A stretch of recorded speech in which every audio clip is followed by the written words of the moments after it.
Assalamualaikum warahmatullahi wabarakatuh.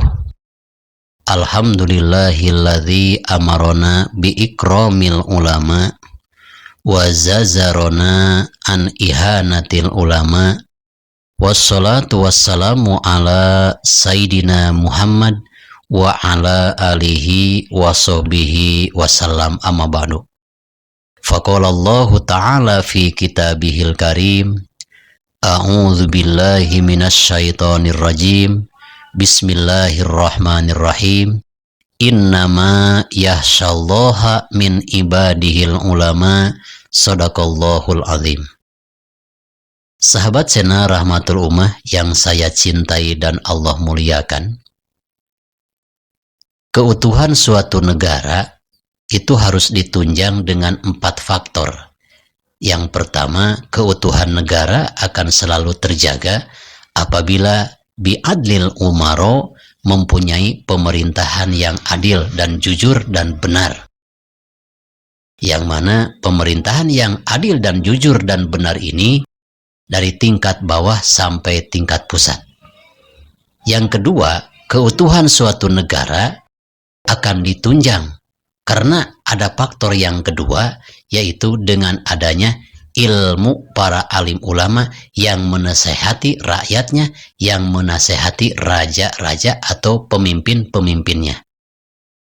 Yang ketiga, bisa khawatil agnia, dengan dermawannya orang-orang yang kaya. Yang keempat adalah bidakwatil fukoro, dengan doanya orang-orang yang fakir. Maka apabila suatu negara memposisikan ilmu para alim ulama dan ulamanya tersebut sebagai hamba-hamba Allah yang dihormati dan dimuliakan, maka insya Allah negara ini akan subur makmur, gemah ripah loh jinawi. Tapi sebaliknya, apabila seorang raja, seorang pemimpin atau rakyat suatu negara sudah tidak lagi menghormati para alim ulama, bahkan menghina, mengejek para alim ulama, maka tunggulah kehancuran negara tersebut. Di negara kita sekarang ini sedang menghangat, ada segelintir orang yang ingin membubarkan Majelis Ulama Indonesia. Hati-hati, perorangan maupun suatu organisasi yang mempunyai keinginan untuk membubarkan Majelis Ulama Indonesia sebaiknya berpikir lebih dari 2 kali. Karena orang ini dan organisasi ini akan berhadapan langsung dengan jutaan umat Islam seluruh Indonesia. Ada salah satu kisah di salah satu negara zaman dulu, karena menghormati para alim ulama, maka subur makmurlah negara ini. Sebaliknya, setelah pemerintah tidak lagi menghormati para alim ulama, pemerintahnya pun binasa dan rakyatnya pun bangkrut di ambang kehancuran. Ada salah satu kisah dalam kitab Nawadir, pemerintah dahulu kala selama menjabat pemerintahan tidak menemukan ketenangan sama sekali. Walaupun hidup serba mewah, tinggal di istana, istri-istrinya sangat cantik. Tapi walaupun demikian, si raja ini, si pemimpin ini tidak merasakan ketenangan. Malam tidak bisa tidur nyenyak, siangnya pun selalu ditimpa dengan kegelisahan. Akhirnya si raja ini memanggil para penasehatnya.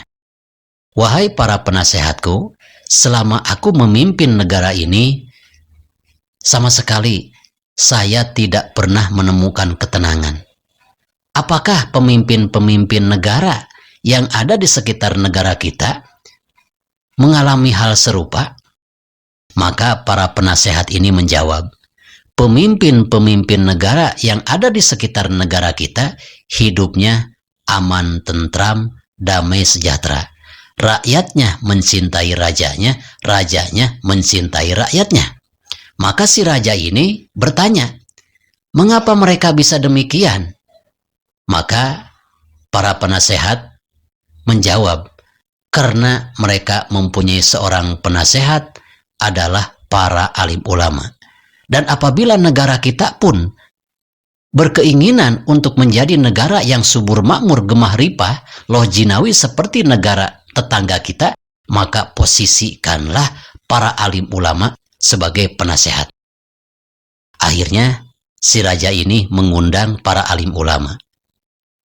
Setelah ulama ini ratusan datang ke istana untuk menasehati si raja, maka si raja ini dalam isi sambutannya, saya mengundang para alim ulama ke istana ini karena ada suatu hal yang ingin saya sampaikan selama saya memimpin negara ini tidak mendapatkan ketenangan, walaupun hidup saya serba mewah.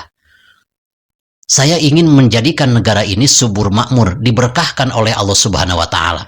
Untuk itu, apabila kami melakukan hal-hal kebaikan, tolong oleh kalian didukung. Tapi sebaliknya, apabila kalian melihat kami menjalankan roda pemerintahan bertentangan dengan ajaran Al-Quran, maka tolonglah larang, tolonglah nasihati kami. Singkat cerita, karena si raja ini melaksanakan apa yang menjadi perintah para alim ulama, hidupnya menjadi tenang dan negaranya subur makmur. Kurang lebih si raja ini bisa hidup dengan aman tentram, sedikit pun tidak pernah sakit selama 400 tahun. Maka selama 400 tahun memposisikan para alim ulama sebagai sebagai penasehat istana, maka amanlah negara yang dipimpin oleh si raja ini. Suatu ketika si iblis datang untuk menggoda keistiqomahan raja yang sudah mendengar nasihat-nasihat para alim ulama. Maka bertemulah si iblis dengan si raja ini. Si raja bertanya, "Man anta? Siapakah engkau?" "Aku baru melihat kayaknya engkau adalah orang asing." Maka si iblis menjawab, "Ana iblis, saya adalah iblis." Kata si iblis, "Sebaliknya, siapakah engkau, wahai raja?" Maka si raja menjawab, "Aku adalah manusia biasa." Si iblis memasukkan kata-kata untuk menggoyang atau menggoda keistiqomahan si raja ini. "Lau kunta mim bani Adam lamutta kama yamutu banu Adam. Wa innama anta ilahun pad'un nas ila ibadatika." "Wahai Tuan Raja, menurut hemat saya," kata si iblis, "engkau bukanlah seorang manusia biasa. Kalau manusia biasa tentu akan mengalami sakit dan akan mengalami mati. Sedangkan engkau diberikan umur panjang 400 tahun tidak merasa sakit apapun, maka engkau bukanlah seorang manusia, melainkan engkau adalah Tuhan." Maka si raja ini bisa tergoda oleh si iblis. Akhirnya, karena sudah digoda oleh si iblis, dipikir-pikir dalam hatinya, "Betul sekali," kata si iblis ini, "seandainya saya manusia, tentu saya akan mati. Sedangkan umur saya 400 tahun tidak mengalami sakit apapun dan umur saya panjang. Kayaknya saya ini bukan manusia, tapi Tuhan." Akhirnya mendengar nasihat masukan si iblis, tergoda juga si raja ini. Akhirnya memanggil rakyat-rakyatnya untuk menyerukan agar beribadah kepadanya. Maka paso'adal minbar, naiklah si raja ini ke atas mimbar setelah mendengar nasihat-nasihat si iblis. Kata si raja ini, "Ayyuhan nas, ini akhfaitukum amron wa qad hana waktu izharihi." Wahai rakyat-rakyat yang aku pimpin, sebetulnya selama aku menjalankan roda pemerintahan, ada sesuatu hal yang aku sembunyikan. Maka sesuatu yang selama ini aku sembunyikan, pada saat ini juga akan saya terangkan kepada kalian. Maka rakyat-rakyatnya ada yang bertanya, "Sesuatu apakah itu yang engkau sembunyikan, wahai Tuan Raja?" Kata si raja, "Saya menjadi raja kalian selama 400 tahun. Tidak mengalami sakit dan aku tidak mati. Sedangkan raja-raja tetangga negara kita, semuanya tidak ada yang seumur saya yang masih hidup. Mereka sudah meninggal semua. Untuk itu karena aku berkeyakinan, aku bukanlah manusia biasa.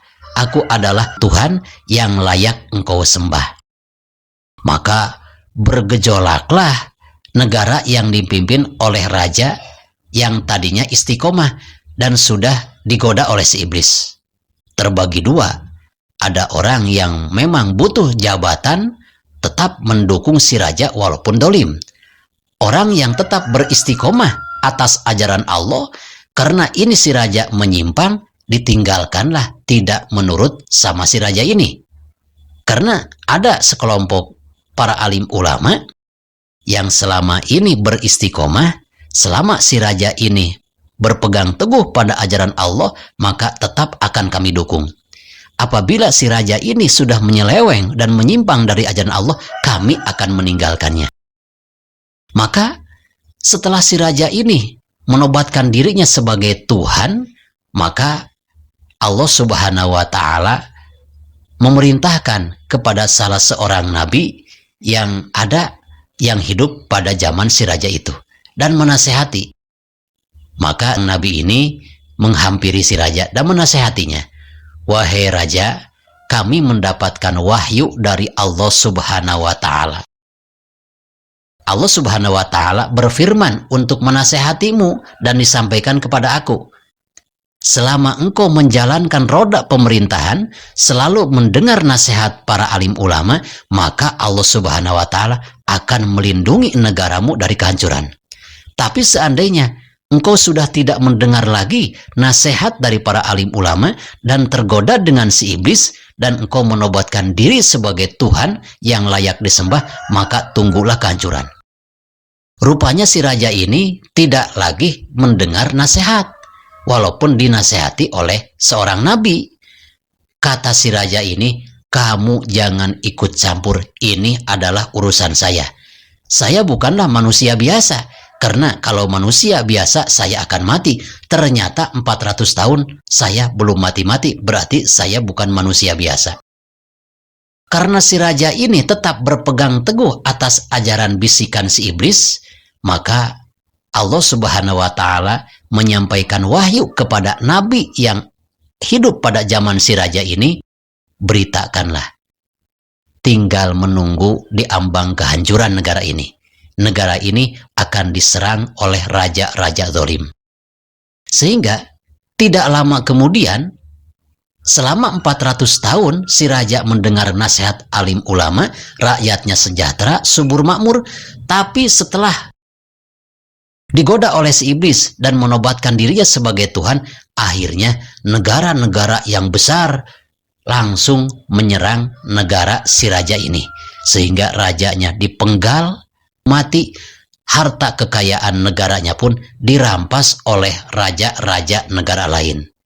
Sahabat Sena Rahmatul Ummah yang saya cintai dan Allah muliakan, untuk itu hati-hatilah suatu negara apabila sudah tidak memakai hukum nasihat daripada para alim ulama, tinggallah menunggu kehancuran.